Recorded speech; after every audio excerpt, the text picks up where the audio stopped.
नमस्कार, वंदे मातरम। मैं हूं श्याम गिरी। आप देख रहे हैं हमारा चैनल मुद्दा भारत का। मुद्दा भारत का यानी मुद्दा आपका। मुद्दा है लोकसभा चुनाव से जुड़ी खबरों का। लोकसभा चुनाव की बात करूं तो इस समय जो है पूरे देश में हर गली मोहल्ले सब जगह सर्वे का ही चर्चा है, एग्जिट पोल का चर्चा है। और चर्चा ये भी है कि पूरे देश में मोदी लहर है। मोदी जी 400 पार जा रहे हैं, बीजेपी 400 पार जा रही है, एनडीए 400 पार जा रही है। लेकिन महाराष्ट्र की स्थिति इतना कमजोर क्यों है, खासकर एनडीए के लिए? ये बहस का विषय है। और ये आज से नहीं, करीब 6 महीने से जो सर्वे आ रहे हैं उसमें अलग अलग तरीके से एनडीए को जो है माइनस में दिखाया जा रहा है। तो इसका मतलब ये हुआ कि महाविकास आघाड़ी ने ऐसा क्या लहर है कि जो है एनडीए पर भारी पड़ती हुई दिख रही है। आज का हमारा विषय यही है। हमारे साथ में है राजनीतिक विशेषज्ञ दयानंद नेनी जी। हम इनसे यही जानेंगे कि जो पूरे देश की मोदी लहर जिस तरह से सर्वे दिखाई गई है, एग्जिट पोल दिखाया गया है, तो महाराष्ट्र की स्थिति इतना कमजोर क्यों है बीजेपी के लिए, खासकर एनडीए के लिए खासकर? सर, स्वागत है आपका हमारे चैनल में एक बार फिर से। क्या कहेंगे इस पर जो ये सर्वे और जो एग्जिट पोल आया है महाराष्ट्र का, जो पिछले 6 महीने से हम देख रहे हैं, लगभग वही चीज़ दिखाया गया है कि महाराष्ट्र में जो है महायुति जो है 30 भी नहीं क्रॉस कर रही, यानी 20 भी नहीं क्रॉस कर रही ठीक से। और वहीं पर जो है महाविकास आघाड़ी को जो है अच्छा खासा सीट विनिंग दिखाया जा रहा है। इसके पीछे कारण क्या मानते हैं सब? क्या ये सही में ऐसा होने वाला है कल? क्योंकि कल तो स्थिति साफ हो जाएगी। हमारा जो विषय है आज के लिए ये है कि आखिर में ऐसा क्यों हुआ है। नमस्ते और वंदे मातरम। 2 दिन पहले जी पूरे देश में लगभग 1 डज़न एग्जिट पोल्स के नतीजे घोषित किए गए और जो स्थिति देश में गत 6 महीने में दिख रही थी जी कि फिर एक बार मोदी सरकार, वही एग्जिट पोल ने बताया है जी कि मोदी 3.0 मतलब मोदी जी की तीसरी टर्म शुरू होने जा रही है। सारे जो एग्जिट पोल देश भर के जो भी है, वो जो अभी तक अनाउंस हुए हैं, उन्होंने भारतीय जनता पार्टी को 310 से लेके 340 तक और एनडीए को 340 से लेके 401 तक अलग अलग एजेंसियों ने अलग अलग तरीके से दिखाया है। पर on average Bharatiya Janata party 310 से लेके 330 तक और एनडीए को 340 से लेके 401 तक ऐसी सीटें बताई है। जाहिर है देश भर में मोदी जी की एक बड़ी लहर फिर एक बार दिखाई दे रही है, तीसरी बार दिखाई दे रही है, 2014 में, 2019 में और 2024 में। और मेरे ख्याल से अगर ये एग्जिट पोल में जो दिखाया है वो सच निकला कल, तो मोदी जी देश के पहले प्रधानमंत्री होंगे जिनकी पॉपुलैरिटी 10 साल होने के बाद में भी, 10 साल सत्ता में होने के बाद में भी उनके खिलाफ एंटी इनकम्बेंसी नहीं है। और उनका जो वोट शेयर है और सीटें जो है वो हर इलेक्शन के बाद उनके पक्ष की, बीजेपी की, बढ़ती जा रही है। ये देश भर सिनेरियो है, कश्मीर से लेके कन्याकुमारी तक। मतलब साउथ इंडिया, जहाँ पे भारतीय जनता पार्टी का अस्तित्व नहीं था 10 साल पहले तक, 5 साल पहले तक, तमिलनाडु हो या केरला हो, ये जो 2 स्टेट है वहाँ पे एक भी सीट भारतीय जनता पार्टी को मिलती नहीं थी। इस बार ये एग्जिट पोल बता रहे हैं कि वो दोनों स्टेट में भी भारतीय जनता पार्टी अपना खाता खोलने जा रही है और इनका वोट शेयर केरला में तो 20% पार होगा जी, और तमिलनाडु में पहली बार 16% इतना ऊपर जाएगा। ये सारे पार्श्वभूमि पे एक जो राज्य है जो अलग दिखा रहा है स्थिति, वो है महाराष्ट्र जी।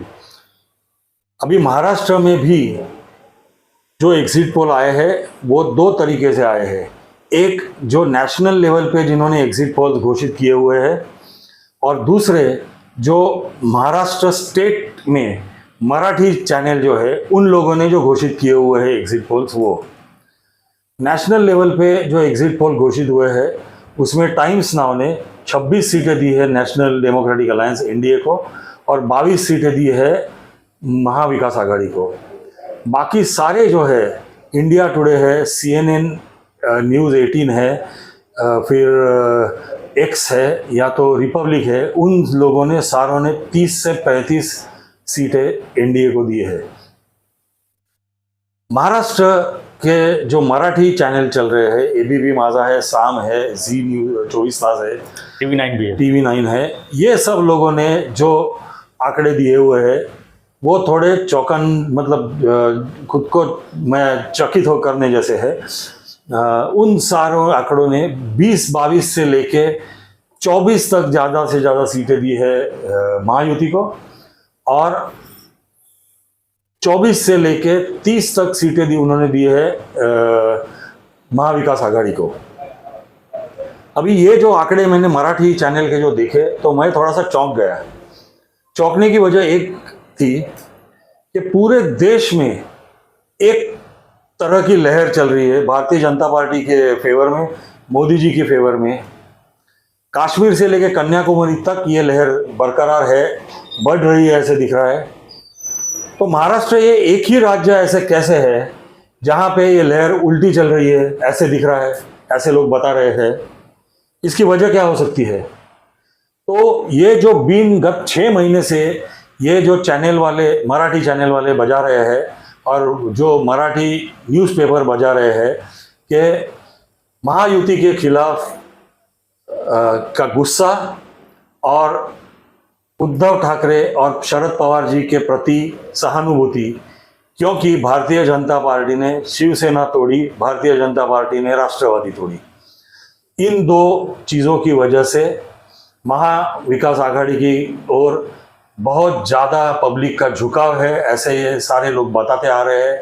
और वही रिफ्लेक्शन इनके नतीजे जो उन्होंने एग्जिट पोल के दिए हैं उसमें दिख रहा है, ऐसे मैं मानता हूँ। आगे बढ़ने के पहले मैं आपको थोड़ा पीछे ले जाऊंगा 2019 को। 2019 में भारतीय जनता पार्टी और शिवसेना साथ में लड़े थे जी, और कांग्रेस और राष्ट्रवादी साथ में लड़ी थी। उस वक्त भारतीय जनता पार्टी शिवसेना युति को 41 सीटें मिली थी, जिसमें 23 सीटें भारतीय जनता पार्टी की थी और 18 सीटें थी शिवसेना की। 1 सीट कांग्रेस को मिली थी, 4 सीट राष्ट्रवादी को मिली थी। उस वक्त का जो उनका वोट शेयर था, वो वोट शेयर जो था वो भारतीय जनता पार्टी का 26% वोट शेयर था। शिवसेना, जो अखंड शिवसेना हम कहते हैं, उसका 23% वोट शेयर था जी, और अखंड राष्ट्रवादी का 16% परसेंटेज था वोट शेयर। अभी देखिए उसके बाद में जो विधानसभा चुनाव हुए तो यही जो हवा उस वक्त भी जारी रही और विधानसभा में शिवसेना जो फिर अगेन भारतीय जनता पार्टी के साथ में युति में लड़ी, उन्हें 56 सीटें मिली, भारतीय जनता पार्टी को 105 सीटें मिली और एनसीपी को 54 सीटें मिली और कांग्रेस को 40 सीटें मिली थी। वोट शेयर वही बरकरार था। उसके बाद में 2 साल पहले शिवसेना में स्प्लिट हुई, वर्टिकल स्प्लिट जिसे हम कहते हैं। 2 टुकड़े में शिवसेना बट गई।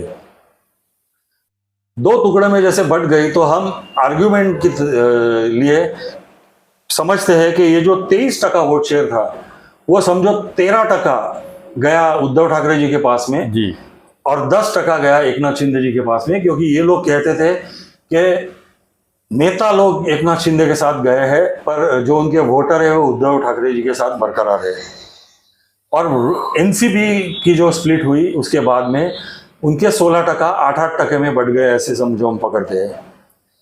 तो ये आप सोचो कि जो पक्ष के 2 टुकड़े हो गए हैं, उद्धव ठाकरे को मिले समझो 13% वोट शेयर वो टुकड़ों के हिसाब से, और शरद पवार जी को मिले समझो 8%, मतलब हो गए 21% जी, 21% वोट। और उसके सामने भारतीय जनता पार्टी का खुद का 26% 27% वोट शेयर था और उनमें एकनाथ शिंदे जी के 10% और अजित दादा के 8% 18% उसमें मिल जाएंगे।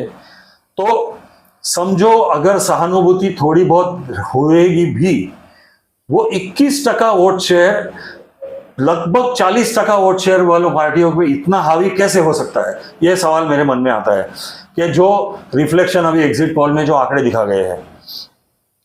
दूसरी बात, अगर आप देखो तो शरद पवार जी का इन्फ्लुएंस, शरद पवार जी का एनसीपी का इन्फ्लुएंस मेरे ख्याल से महाराष्ट्र के, पश्चिम महाराष्ट्र के 2 जिलों के लिए सीमित है। और शिवसेना का जो है वो मुंबई और मराठवाड़ा रीजन जो है उसमें इनके लिए सीमित है, यानी उद्धव जी का। अभी ये दो जिला इनके, 2 जिले इनके, 4 और एक जिला ऐड करो, 5 जिले में जिनका इन्फ्लुएंस या तो जिनकी सहानुभूति है, वो कैसे हावी हो सकती है बाकी के 10-15 जिलों के ऊपर? ये एक दूसरा सवाल मेरे पास है। तीसरा, जो आंकड़े दिखा रहे हैं ये लोगों ने जी, उसमें दिखा रहे हैं वो लोग कि भारतीय जनता पार्टी को जो 23 सीटें मिली थी वो लगभग वैसी ही रहने वाली है। मतलब कम से कम वो 18 सीटें दिखा रहे हैं कुछ चैनल में, और ज्यादा से ज्यादा 21-22 सीट दिखा रहे हैं भारतीय जनता पार्टी की। तो दिखा क्या रहे हैं, मार किसको पड़ रही है उनके हिसाब से? एकनाथ शिंदे के गुट को और अजित दादा के गुट को।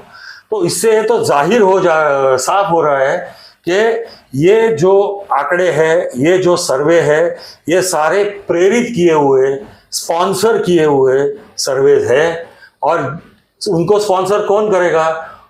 डेफिनेटली जो अजित दादा गुट के खिलाफ और एकनाथ शिंदे के गुट के खिलाफ जो लोग हैं, यानी कि उद्धव बाला साहेब ठाकरे का गुट और शरद पवार जी का गुट, इन दोनों ने प्रेरित किए हुए, उनके इन्फ्लुएंस में बनाए गए हुए ये सारे आंकड़े मुझे दिख रहे हैं। और अभी मैं एक दूसरे पहलू पे आपको लेके जाता हूं। हमने ये जो कैंपेन जब शुरू हुआ 1.5-2 महीने पहले, उस वक्त भी एक जो हमने ओपिनियन पोल किया था और जो हमने जनता के सामने बताया था, उसके बाद में जब कैंपेन चल रहा था, बीच के जो 2-3 चरण हुए, उसके बाद में भी हमने एक एग्जिट पोल या ओपिनियन पोल बोलो या असेसमेंट बोलो, जनता को बताया। और आज भी हम जब बैठे हैं, अपने सारे वीडियो यूट्यूब पे लोगों के लिए है, देखने के लिए, देखना है तो सारों में एक सूत्र अपना कायम है जी। कहीं पे भी हम, जैसे हवा बहती है तो आज एक बात करो, कल हवा उल्टी बह रही है तो उल्टी बात करो, ऐसे हम नहीं करते। जो सूत्र मैंने पहले चरण से बताया हुआ है, आज भी मैं वही सूत्र पकड़ के ही आपसे बात करने वाला हूं। मतलब क्या? तो भारतीय जनता पार्टी इस चुनाव में लड़ रही है 28 जगह। वोटिंग हो जाने के बाद में दिख रहा है कि भारतीय जनता पार्टी को 29% वोट मिलने वाला है, जो एग्जिट पोल में सारे आंकड़े दिखा रहे हैं उसके हिसाब से जी। अभी वो जो उनको 29% वोट शेयर मिलने वाला है, तो उसमें से जो गणित हमने एक्स्ट्रापोलेट किया है सीट्स के लिए, तो भारतीय जनता पार्टी पक्की जीत सकती है। ऐसी सीटें कौन सी है? तो वो है अकोला, दूसरी नागपुर, तीसरी पुणे, चौथी रावेर, 5वीं जलगांव, 6ठी भीड़, 7वीं मुंबई नॉर्थ, मुंबई उत्तर, पीयूष गोयल जी लड़ रहे हैं वहां पे से, फिर नगर और फिर जालना। ये 9 सीटें जो है वो भारतीय जनता पार्टी के ए कैटेगरी की सीट में आती है, जो पक्का जीत जाएगी भारतीय जनता पार्टी। अभी उनकी दूसरी सीट है जहां पे उनका मुकाबला कड़ा है, पर फिर भी 51% या 50% से ज्यादा झुकाव भारतीय जनता पार्टी जीतने की तरफ है। ऐसी सीटें कौन सी है? तो वो सीटें हैं नांदेड़, रत्नागिरी, सिंधुदुर्ग, फिर तीसरी है वर्धा, चौथी है धुले, 5वीं है भंडारा गोंदिया, 6ठी है मुंबई नॉर्थ सेंट्रल जहां से उज्जवल निकम जी लड़ रहे हैं, 7वीं है मुंबई उत्तर पश्चिम, ईशान्य मुंबई जिसे कहते हैं, उत्तर पूर्व सॉरी, जहां से मीर कोटेचा लड़ रहे हैं, फिर शोलापुर और सातारा। ये सारी जो है वो बीजेपी के बी कैटेगरी सीट जो है, जहां पे जरूर टफ फाइट है, पर 51% से ज्यादा झुकाव बीजेपी जीत सकती है, ऐसे है। तो ये है दूसरे 9। तो पहली कैटेगरी ए कैटेगरी के 9 और 2 बी कैटेगरी के 9, ऐसी 18 सीटें बीजेपी जीत सकती है फिलहाल, ऐसे हम पकड़ते हैं और उन्हें बाजू में रखते हैं। फिर आते हैं हम शिवसेना के ऊपर। शिवसेना 100% जीत सकती है। ऐसी सीटें कौन सी है? तो एक है ठाणे, दूसरी है कल्याण, तीसरी है राहुल शेवाल जी लड़ रहे हैं मुंबई साउथ सेंट्रल, और चौथी है मावल। ये 4 सीटें शिवसेना पक्का जीत सकती है, ऐसे हम कह सकते हैं। और फिर ए कैटेगरी की सीटें, उनकी बी कैटेगरी की सीटें कौन सी है, जहां पे शिवसेना 51% से ज्यादा उनकी तरफ झुकाव है जीतने का, पर मुकाबला खड़ा है। तो वो सीटें हैं मेरे हिसाब से नासिक, रामटेक, शिरडी, संभाजीनगर और कोल्हापुर। ये 5 सीटें हैं जहां पे मुझे लगता है कि मुकाबला कड़ा है, पर शिवसेना की तरफ 51% झुकाव है और ये सीटें शिवसेना जीत सकती है। तो ये 5 और ए कैटेगरी की 4 मिला के होती है 9 सीटें 15 में से जो एकनाथ शिंदे जी लड़ रहे हैं। तो भारतीय जनता पार्टी की 18 और ये 9। अभी हम आते हैं अजित पवार जी के गुट की तरफ। अजित पवार जी 5 सीटें लड़ रहे हैं, उसमें से 4 खुद डायरेक्ट लड़ रहे हैं। 5वीं सीट परभणी जो है अपक्ष है महादेव जानकर, उनको उन्होंने सपोर्ट किया हुआ है। तो अजित पवार जी जीत सकते हैं। ऐसी सीटें 2 है, एक है रायगढ़ और दूसरी है बारामती। ये 2 सीटें में मुकाबला कड़ा होगा, पर आखिर में अजित पवार जी जीत जाएंगे, अजित पवार जी की पार्टी। और वैसी तीसरी सीट है परभणी, महादेव जानकर जी, जहां पे भी कड़ा मुकाबला है, पर ये सीट भी महादेव जानकर जीत सकते हैं। तो उनके गुट की ये जीत सकते हैं ऐसी ये 3 सीटें। तो 18, 9 और 3 मिला के होती है 30 सीटें। हाँ। तो 30 सीटें महायुति जीत सकती है, ऐसे स्थिति में है, ऐसे मेरा रीडिंग है, जहां तक मेरी राजकीय आकलन शक्ति है। अभी हम जाते हैं महाविकास आघाड़ी की तरफ। तो हम इसको कंफर्म मान ले 30 सीट कंफर्म माने कल दिखेंगे। जो मेरा अभी तक का रीडिंग है, ये 30 सीट ये लोग जीत सकते हैं, ऐसा मेरा जहां तक रीडिंग है, मेरा अंडरस्टैंडिंग, पॉलिटिकल अंडरस्टैंडिंग है वो। हम 30 पकड़ के चलने में कोई प्रॉब्लम नहीं है। फिर महाविकास आघाड़ी की तरफ आते हैं। महाविकास आघाड़ी का सबसे बड़ा पक्ष जिन्होंने लड़ी थी सीटें, 21 सीटें, उद्धव बाळासाहेब ठाकरे की शिवसेना, वो पक्की जीत सकती है। ऐसे आज जो लग रही है वो सीटें कौन सी? तो एक है यवतमाळ वाशिम, दूसरी है हिंगोली, तीसरी है धाराशिव और 5वीं है दक्षिण मुंबई। ये 4 सीटें उद्धव बाळासाहेब ठाकरे पक्का जीत सकते हैं, ऐसे हम यहाँ पे कह सकते हैं। अभी शरद पवार जी का गुट कौन सी सीटें जीत सकते हैं? तो वो एक है म्हाडा और दूसरी है शिरूर जी। तो ये 2 सीटें शरद पवार जी की राष्ट्रवादी जीत सकती है, ऐसे लग रहा है। और कांग्रेस चंद्रपुर और गढ़चिरौली चिमूर, ये 2 सीटें कांग्रेस जीत जाएगी, ऐसे अभी लग रहा है। तो 4 और ये दोनों के 4 मिला के होती है इनकी 8 सीटें, जो इनके पलड़े में जाएगी, महाविकास आघाड़ी के पलड़े में जाएगी ही, ऐसे लग रहा है अभी। तो 30 और 8 मिला के होती है 38 सीटें। अब बचे 10 सीट। अभी बचती है 10 सीट। अभी ये 10 सीट जो है वो तय करेगी, ये 10 सीट कहाँ जाएंगी वो तय करेगी कि आखिर में जो फाइनल फिगर जो है वो किसका होने वाला है और कितना होने वाला है। अभी देखिए ये 10 सीट कौन सी है, मैं बताने के पहले मैं आपको बताना चाहता हूं, जैसे मैंने पहले कहा कि चुनाव शुरू होने के पहले अपन ने जो प्री ओपिनियन पोल लिया था, प्री पोल ओपिनियन पोल, उसमें हमने क्या कहा था लोगों को, और जो वीडियो काफी चला भी, उसमें हमने बताया था कि 34 सीटें महायुति को मिल सकती है, 5 सीटें महाविकास आघाड़ी को पक्का मिल सकती है और 9 सीटें अनडिसाइडेड है। कड़े मुकाबले में वो 9 सीटें उस वक्त हम लोगों को बता नहीं पा रहे थे कि कौन जीतने वाला है। ये भी जीत सकते हैं, वो भी जीत सकते हैं, ये भी जीत सकते हैं, वो भी जीत सकते हैं। आज पूरे 1.5-2 महीने होने के बाद में भी अपना आकलन क्या आ रहा है कि 30 और 8 मतलब ज्यादा फेर नहीं हुआ है। इतना बड़ा कैंपेन है और लोकसभा का कड़ा मुकाबला जब होता है तो थोड़ा सा फेर 5-10% का, 5-7% का हो सकता है, उतना अपना हुआ है। पर सूत्र जो पहले था वही सूत्र अपना अभी चल रहा है। अभी जो 10 सीटें कहीं पे भी जा सकती है, कड़ा मुकाबला है, वो कौन सी है जब हम देखेंगे तो भी आप थोड़े चौंक जाने वाले हैं। वो 10 सीटें कौन सी है? तो वो 10 सीटें जो है वो पहली सीट है अमरावती, नवनीत राणा, दूसरी सीट है पालघर, तीसरी सीट है नंदुरबार, चौथी सीट है मुंबई नॉर्थ वेस्ट जहां पे अमोल कीर्तिकर और रविंद्र वायकर के बीच में मुकाबला है, 5वीं है दिंडोरी, 6ठी है हाथकणंगले, 7वीं है बुल्ढाना, 8वीं है भिवंडी, 9वीं है लातूर और 10वीं है सांगली। ये 10 जो सीटें हैं वो 10 सीटों का अभी मैं बता नहीं पा रहा हूं, कड़ा मुकाबला है इसके लिए। पर मोटा मोटी में दर्शक या जो भी विश्लेषक है वो ये 10 सीटें सामने लाए और उसका थोड़ा अभ्यास करे तो ये 10 सीटें में से कौन सी सीट किसके पास जाएगी ये पिक्चर क्लियर उनके लिए खुद ब खुद हो जाएगा। और जब ये पिक्चर क्लियर हो जाएगा तब जो मैं पहले से कहते आया हूं और आज भी कहता हूं, कल एग्जैक्ट नतीजे बाहर आ जाएंगे। उसकी पूर्व संध्या पे मैं जो कह रहा हूं कि 30-32 से लेके 35 सीटें महायुति को मिलेगी और ऊपर की जो सीटें हैं वो महाविकास आघाड़ी को जाएगी। अभी आखिरी पड़ाव पे हम आते हैं। आपने जो शुरुआत में पूछा कि इतनी हवा महाविकास आघाड़ी ने कैसे बना ली, तो देखिए महाविकास आघाड़ी का पूरा कैंपेन जो है वो एक तो निगेटिव कैंपेन चला है 6 महीने से चला है और वो बार बार एक ही चीज हैमर करते गए लोगों के ऊपर कि सिंपैथी है और गुस्सा है, सिंपैथी है और गुस्सा है।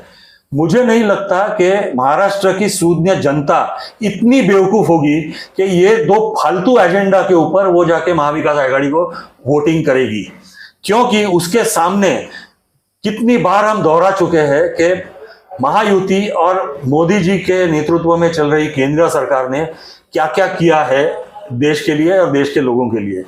तो जो भी सूज्ञ आदमी रहेगा, जाहिर है लोकसभा का चुनाव है, राष्ट्रीय चुनाव है, केंद्रीय मंत्रिमंडल चुनने वाला है, इस चुनाव के बाद में प्रधानमंत्री कौन होगा ये तय करने वाला है, तो वो जरूर अपना फैसला ऐसे पार्टी को देगी जो पार्टी केंद्र में सरकार चलाने के काबिल हो, जो नेता राष्ट्र को नेतृत्व देने के काबिल हो। और एग्जिट पोल ने तो दिखा दिया है कि महाराष्ट्र देश की जनता का पूरा झुकाव, और उसमें मैं मानता हूं, मेरा विश्वास है कि महाराष्ट्र की भी जनता भी शामिल होगी। ये सब आपको कल दिखेगा। नरेंद्र मोदी के नेतृत्व में महाराष्ट्र की जनता ने भी पूरा विश्वास रखा होगा, ये मुझे विश्वास है। अभी आते हैं जो एग्जिट पोल कंडक्ट करते हैं वो एजेंसीज की तरफ। उसमें सबसे बड़ा चैनल जो पूरा ये एंटी मोदी और एंटी बीजेपी एजेंडा जो अभी तक चलाते आ रहे हैं, उसमें से एक चैनल है एबीपी माझा, दूसरा चैनल है साम टीवी। एबीपी माझा टेलीग्राफ करके जो पेपर है कलकत्ता का, वो जो कम्युनिस्ट माइंडेड ग्रुप है उनका चैनल है। साम टीवी जो है वो सकाळ ग्रुप ऑफ पेपर्स का है, जो शरद पवार की फैमिली उसको ओन करती है। तीसरा है TV9, चौथा है लोकशाही और पांचवा है जय महाराष्ट्र। ये 5 चैनल 6 महीने से बीजेपी के खिलाफ एजेंडा चला रहे हैं। छठा जो सुभाष चंद्र जी का चैनल था जी 24 तास, वो जब से सुभाष चंद्र जी को खासदार की राज्यसभा की फिर से रिपीट नहीं की बीजेपी ने, तो वो भी थोड़ा एंटी बीजेपी हो गए और गत 3 महीनों से वो चैनल भी बीजेपी के खिलाफ काफी न्यूज देते आ रहा है। अभी एबीपी माझा का न्यूज चलाने वाला कौन है, तो सी वोटर का जो ओनर है यशवंत देशमुख, ये भी टोटल एंटी बीजेपी बायस जिनका है, मतलब बीजेपी के खिलाफ जिनका एजेंडा चलाते हैं उनके प्रति सहानुभूति रखने वाला ये आदमी है। उन्होंने 2019 में लोकसभा चुनाव में भारतीय जनता पार्टी को सिर्फ 233 सीटें मिली थी, ऐसे बताया था, मिली 303। 2017 के यूपी के चुनाव में भारतीय जनता पार्टी को सिर्फ 161 सीटें मिलेगी, ऐसे उन्होंने बताया था, मिली 305। 2021 के यूपी के चुनाव में भी उन्होंने घट के 305 से 220 सीटों पे भारतीय जनता पार्टी सीमित हो जाएगी ऐसे बताया था, मिली 275। तो उनका ट्रैक रिकॉर्ड देखो। दूसरा TV9 की जो पोलस्ट्रैट करके जो कंपनी है उनका भी ट्रैक रिकॉर्ड देखो। ये हमेशा भारतीय जनता पार्टी को आखिरी दिन तक कम सीटें दिखाते आते हैं, भारतीय जनता पार्टी के खिलाफ का एजेंडा चलाते आ रहे हैं, और वही इन सारे 2-3 पोलस्टर्स ने मिलके और ये जो 4-5 चैनल ने मिलके किया है। और मेरा ये दावा है, मेरा ये विश्वास है कि कल जब नतीजे बाहर आएंगे तो इनका ये जो पूरा षड्यंत्र था वो सारे लोगों के सामने आएगा। और जैसे देश में एक मोदी लहर है, महाराष्ट्र भी अपनी एक छोटी सी क्या बोलते हैं, फूल ना फूल की पंखुड़ी बोलते हैं, या तो जैसे दूध में शक्कर मिलाते हैं, तो वैसे 30-35 सीटों के से अपना योगदान डाल के महाराष्ट्र में भी ये दूध की जो क्या बोल खीर बनने वाली है कल, उसमें शक्कर महाराष्ट्र भी डालेगी, ये मेरा पूरा विश्वास है। भारत माता की जय। धन्यवाद नैने जी। तो ये थे दयानंद नैने जी, काफ़ी बारीकी से उन्होंने स्टडी करके जो है महाराष्ट्र के एग्जिट पोल को पोस्टमार्टम करके बताया है। तो आपने देखा कि जिस तरह से पिछले 6 महीने से जो कैंपेनिंग चल रही है महाराष्ट्र में कि एनडीए के खिलाफ वोटर जो है एनडीए के खिलाफ हैं, सीबीआई ईडी के जो जबरदस्ती से लोगों को इंपोर्ट किया जा रहा है उसके खिलाफ है, सहानुभूति है पवार साहब के ऊपर, सहानुभूति है उद्धव जी के ऊपर। तो ये सब कैंपेनिंग जो चलाया जा रहा है उसी को परिणाम में जो है एग्जिट पोल भी सामने आया है। तो एग्जिट क्या है वो तो कल हम बता पाएंगे, लेकिन उस एग्जिट को आज हम वीडियो बनाए हैं नैने साहब ने जो स्टडी करके जो आज ख्याल में रखा है, मेरे ख्याल से इससे मिलता जुलता जो है 100% इसका रिजल्ट आएगा। और हम कल ये वीडियो को मैचिंग करेंगे और आपके सामने फिर से बैठेंगे और बताएंगे कि हम जो पिछले 6 महीने से हम कैंपेनिंग कर रहे हैं उसमें देखिए, और जो पिछले 6 महीने से मराठी मीडिया जो यहाँ महाराष्ट्र में चला रही है अपनी कैंपेनिंग उसको भी देख लीजिए। तो इसका मिलान हम जरूर करेंगे। आपको क्या लगता है इस चर्चा पर, हमारे स्टडी पे क्या लगता है? आपको क्या लगता है कि महाराष्ट्र में कितनी सीटें आ सकती है? फिलहाल तो कल तो मालूम पड़ जाएगा, लेकिन आज जो है आपका जो ओपिनियन है हमें कमेंट बॉक्स में जरूर लिखिए और बने रहिए ऐसी खबरों के लिए। देखते रहिए हमारा चैनल मुद्दा भारत का। चैनल को लाइक शेयर और सब्सक्राइब जरूर करें। धन्यवाद। जय हिंद, जय महाराष्ट्र, जय श्री राम।